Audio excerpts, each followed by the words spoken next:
Hey everybody, today I want to talk to you about one of the most interesting and deep NFT games I've ever seen. I was introduced to this by my buddy ZenB, who now has a Twitch and a YouTube channel himself. I will link those below. You've got to go check those out. But yeah, Beast Garden. This game is super deep, super interesting.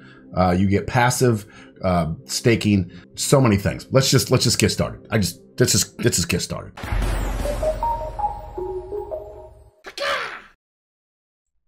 So guys, let me just get this out of the way right off the bat. I'm going to probably make some mistakes here. These guys are adding so many things every day. I haven't played this game for a few days, and every time I come back, there's a new feature added. These guys are moving down their feature list quickly, and it's been working for quite a while, their basic game, but they keep adding new things.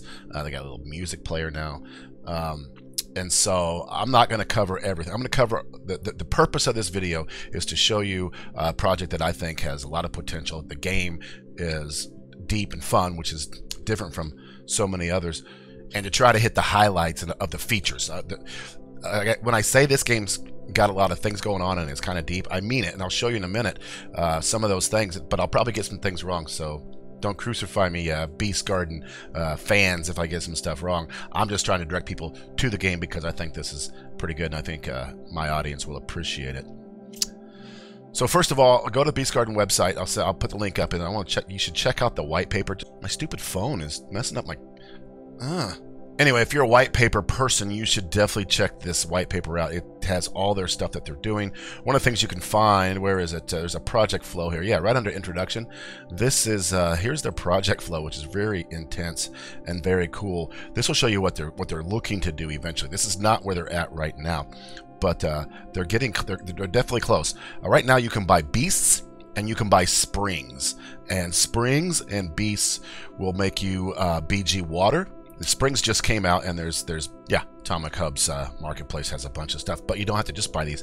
They also have an auction house on their site, which is it's literally an auction house, and you can often get things cheaper than you can on Atomic Hub, just a little bit, but you got to work at it because there's people just out there buying stuff up at the last minute, right from underneath you, the last second.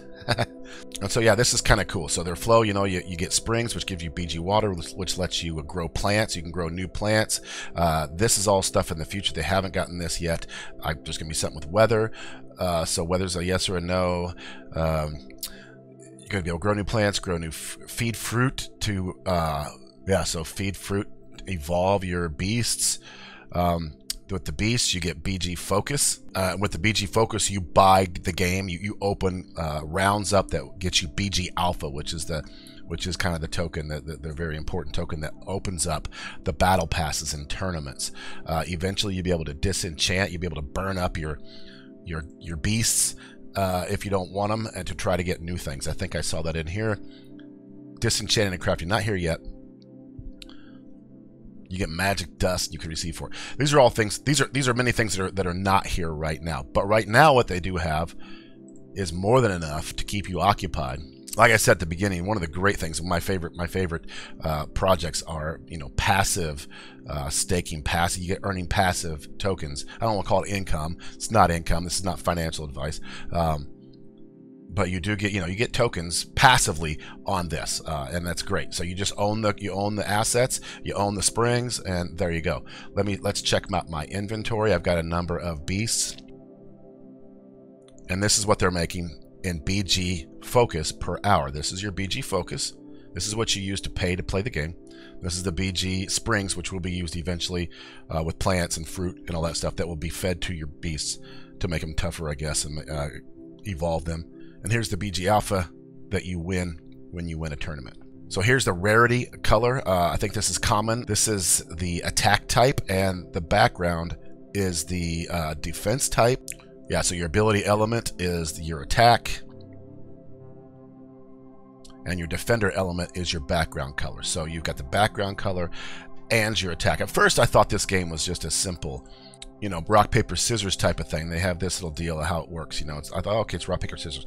But it's way bigger than that. It's way more intense than that. Okay, so you have common, uncommon, rare, epic, and legendary. And the better the rarity, the more you earn staking-wise. That's why he gets 1, and these guys get 0.3.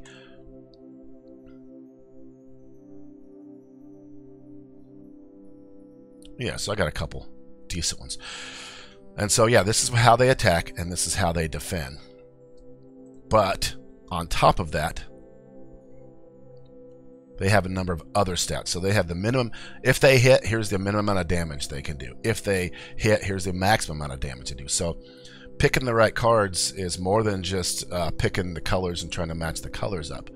So under Trainer Battles and Battle is really the best explanation of how the game works. And you really should read it, understand it. It's going to help you really figure it out. Basically, the system gets a random number between 1 and 3, which determines which of the enemies beast get hit by the attack. So you line up your 3 cards, and they line up their 3 cards, and then there's a random roll of 1 to 3. It's not 1 to 1 either. Like you could attack the same creature 3 times, and the other 2 don't even get attacked. You could attack, it's just random, so you don't know. You're just trying to set up the best team against their team. Once an attack is made, there's a number between 1 and 100. If the number is higher than the hit chance of the attacking beast, the ability will miss and do 0 damage. So let's look at my inventory here. He has a 100% chance of hitting. He has a 75% chance of critting. This is a very good card. So if it does get a hit, it rolls a 1 to 100 again. If the number is higher than the crit chance, it is a normal hit. If it's lower than the crit chance, it's a critical hit. So I've got one guy who's got a 100% chance of hitting. He also has a 75% chance of critting. So on the second roll, if it's 75 or below, it's crit. And then it gives you the base damage between the minimum damage and the maximum damage. So how much damage does this guy do? 55 to 75, so somewhere in there I get a random number. That's my base damage, and then I'll either add my crit or my base. On top of that, you have effectiveness, which is an effective attack, ineffective attack, or a normal attack. How do we figure that out? Well, we use our this is where this circle comes in. So if I'm attacking and my attack is bones and their background is lightning, then that is, and I attack that card, then that is an effective attack. If I attack and their background, it goes backwards on the wheel, their background is air, then I've just got an ineffective attack. So that's less. If it's neither one, then it's a normal attack. So you can start to see the depth that's getting here. It's more than just, paper, rock, scissors. There's quite a bit of setup. You want to pick the best cards, but there's also a lot of randomness. And then there's also team bonus. All right, let's just do a quick battle so I can show you. So we come here. I could claim a bunch. I've got probably quite a bit more there, but I don't need that right now. I can do new battle, and apparently I can do more than one enemy, which I've not done yet. It's going to raise how much BG focus you need to do. Not doing that right now. It's going to show you one team versus me. You can add leverage to give you more BG alpha, but if you do that, it takes longer for your beasts, hours longer for your beasts to rest before they can go again. But you get more experience. All right, I paid 100 focus. It's going to spin up a team for me. Now they have this new reroll where I could actually pay spring water or BG water to reroll if I don't like what I've got, but we'll just go with this. I don't really care. These look like little wimpy guys anyway. So here's my decision making. I need to find some attacks that are good against each one of these guys' backgrounds. And these guys are all like normal dudes, so I'm not worried about big, heavy hitters. But at the same time, I want to make sure that whoever I put out here, their backgrounds aren't, bad against these attacks. And so I used to open this all the time and look at that and be like, okay. And then one day I realized, oh, this is the actual order right here. If you go from left to right, they put it right here for you. This is the order. So remember, if something is to the right of it, it's effective. If it's to the left of it, it's ineffective. So if I want to hit the Rat King, whose background is Earth, I need an air attack. So I'm going to go down my inventory. Here's an air attack. So Susalasa, this dragon has air attack, which would be good against him, but he has water. So what's good against water? If we look at the whole circle, at the end, electricity is good against water. And looky there, Stratos has electricity. So he wouldn't be ideal, because even though he'd be good against Rat King, he'd be bad against Stratos. I don't want to take that chance. Let's keep going. There's Wolpertinger. Wolpertinger is good against Rat King or Pebble. That's a good thing, is I'm going to need 2 air attacks, so that's kind of stinky pants. Now his background is life or nature, which means he's susceptible to fire, but there are no fires here, so this guy is a no-brainer. He's coming out. Oh, well, there's my numbers. I only have 1. So now I'm good if I attack him, or if I attack him, and I'm not going to be hurt by anybody's attack here. I just need another air attack, and here's the decision. I mean, I got to put that guy out there so he's effective and he's ineffective. It's kind of a random. Maybe I don't. Maybe there's a better decision. I'm not the best player on earth. I'm just telling you how to play. Finally, I need to get somebody out there that's good against air, so I need magic. Here's the Rat King. And as we know from what we were just talking about, air is bad against the Rat King, but they don't have any air attacks. So I'm going to put my own Rat King out there because his magic attack would be good against Stratos. All right, I got this set up. It may not be great, but let's go. I'm feeling pretty good about it. All right, so now here's something cool, and I haven't done hard yet. So hard lets you go up to 500% difficulty. I don't know why you do that. Anyway, difficulty. Difficulty allows you, if you're feeling really good about it, or if you just want to chance it, to give bonus damage to your enemies. So I can say, hey, you're going to get an extra. I'm going to give my enemy team an extra 10% damage, and if I win, I get extra BG alphas. Let's do that so we can see. I'm going to give them 5% damage. Start the battle. Here we go. Drum roll, please. Assign the transaction. Numbers on the blockchain are crunching. Can you hear them? Look at that.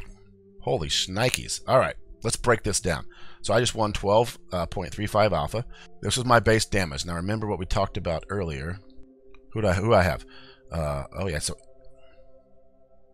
both of my air attacks were good, but his dragon versus my dragon was also good. But I not only were mine effective, so here's effective, which is good.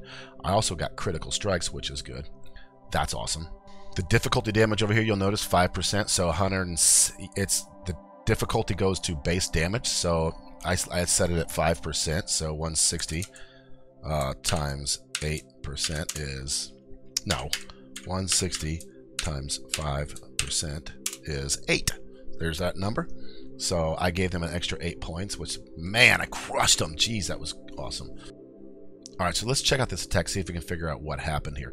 We got 88 points with a critical, and we used our bunny with the antlers. I used my jackalope. All right, let's write this down. Well, we don't have to write this down. I got an 88. I know the crit damage is 125%. So let's see if I can figure out some maths here. Okay, lots of math. This is going to be hard to figure out for me, my pea brain, because normally I would do like, 88 divided by 125%, and that would give me the number, which is 70.4. I guess I could do that, but if I look at 70.4, is that what he scored? No, it can't be, because he only does a max damage of 64. So how did we get so high? Well, remember, not only did he crit, but he was also effective, and the effectiveness is 125% damage. So our damage was 70.4, but yeah, we'll just do that again, right? 70.4 times 125%. There's, oh man, I didn't mean to do that.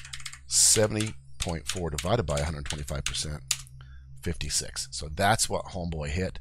That's the number we got here. So we rolled random once we hit. We got a 56. Then it was effective, so we got 70% of that, which was 70.4. And then we critted, which was 125% of that. So that's where we got our 88. That's how that score works. So everybody was effective. Everybody got 125% of their normal value.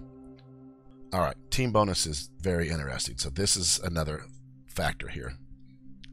The way team bonus works, guys, is for every enemy beast, they can have 2 numbers. If they are if their background is effective against somebody, if one of your beasts is effective against their background, you get 25% for the team bonus for that beast. You can only get it once per beast. You can also get an ineffective negative bonus once per beast. So let's check this out and see if we can figure out our team bonus. So the Rat King. Let's make sure we're doing all 3 of their players. So here's the enemy team. The Rat King we know it's effective, right? This guy was effective, so we get a 25% bonus on our team bonus for the Rat King. Can't get that 25% on him anymore. We got the 25%, which means no matter what, we'll only ever get a 75% total bonus. Let's move on down to this dude. This dude is a white background, which Rat King is effective, so we should get 25% bonus for him. And of course, this guy is also because he's the same background as the Rat King, and boom. So we have 75%, but are we ineffective against anybody? That's something else we have to take into account. I'm thinking not, but let's see. So is this the white? Let's look at ineffectiveness, ineffectivity.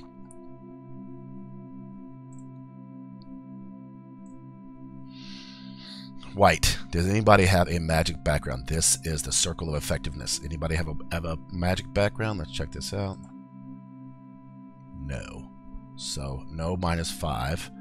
Actually, that's not how I want to do it. I want to check this guy. Is this guy ineffective? Is Earth ineffective to any of these attacks? No, we know these are both effective.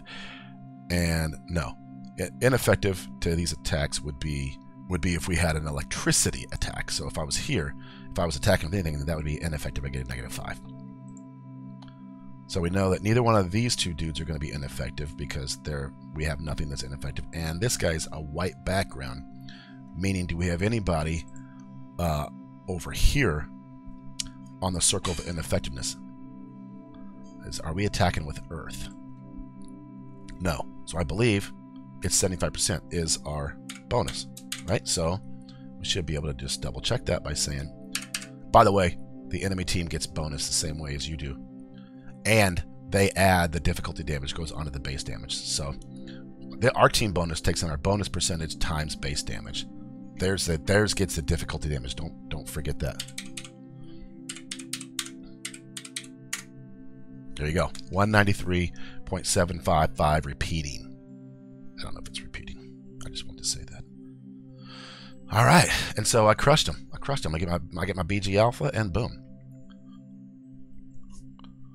What good is BG Alpha? Well, you can trade it. It's pretty, it's all these are all trading pretty well. But on top of that, this is one more thing I want to show you guys. Let me see. Hold on a second. There's just so much here. You can check out your last. Oh, let's see if this helps with the stats so we understand the numbers. Yeah, well, this is good. You can go back and you can see how you did. Where is the auction? Oh, here we go. This is cool. So here's our auction. These are the ones that are ending the soonest. So these are probably going to be cheaper at this point. You place your bid right before it's eBay. Basically, it's eBay. NFT eBay. Go for it. It's very cool. It has its own built-in auction house. I love it.